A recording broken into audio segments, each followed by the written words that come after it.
உங்களுக்கு பரோட்டா பிடிக்குமா? அப்படியானால் இன்று பரோட்டாவை வீட்டில் செய்யுங்கள்.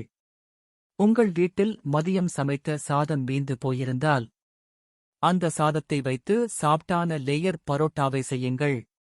சாதம் கொண்டு பரோட்டாவை செய்யும்போது பரோட்டா மிகவும் மென்மையாகவும் ஈஸியாகவும் இருக்கும்.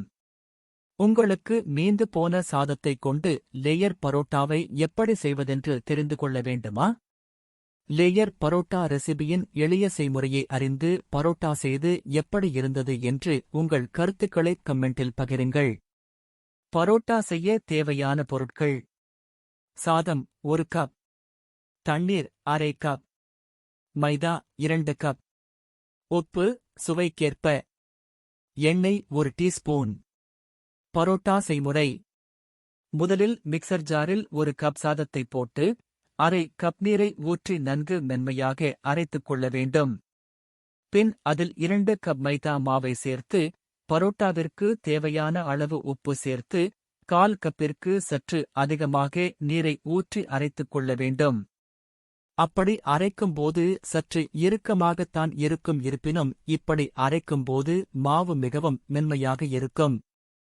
பின்பு அரைத்த மாவை ஒரு பாத்திரத்தில் போட்டு மேலே 1 டீஸ்பூன் எண்ணெய் ஊற்றித் தடவி மூடி வைத்து ½ மணி நேரம் ஊற வைக்க வேண்டும். ½ மணி நேரம் கழித்து கைகளில் எண்ணெய் தடவிக்கொண்டு பிசைந்து வைத்துள்ள மாவை மீண்டும் ஒரு 2 நிமிடம் பிசைந்து விட வேண்டும். பின் அந்த மாவை சிறு உருண்டைகளாக பிரித்துக் கொள்ள வேண்டும். பிறகு பரோட்டா தேய்க்கும் இடத்தில் எண்ணெய் தடவி ஒரு உருண்டையை வைத்து நன்கு மெல்லிசாக தேய்க்க வேண்டும். பின் அதன் மேல் சிறிது மைதா மாவை தூவி கைகளால் இரு பக்கமும் பிடித்துக்கொண்டு விசிறி போல் மடித்து வட்டமாக சுருட்டி வைக்க வேண்டும். இதே போன்று அனைத்து மாவையும் செய்ய வேண்டும். பின்பு உருட்டி வைத்துள்ள பரோட்டா மாவை எடுத்து அதிக அழுத்தம் கொடுக்காமல் லேசாக தேய்த்துக் கொள்ள வேண்டும். இறுதியாக ஒரு சூடான தோசைக்கல்லில் போட்டு நெய் விட்டு இருபுறமும் நன்கு வெந்து பொன்னிறமாக வந்ததும் எடுக்க வேண்டும். பரோட்டாவை சூடாக இருக்கும்போது கைகளால் நன்கு அடித்துவிட வேண்டும். இதேபோல் அனைத்து பரோட்டாக்களையும் செய்ய வேண்டும். இப்போது சுவையான லேயர் பரோட்டா தயார். சூடாக பரிமாறவும்.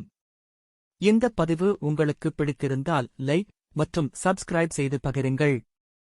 மேலும் இது போன்ற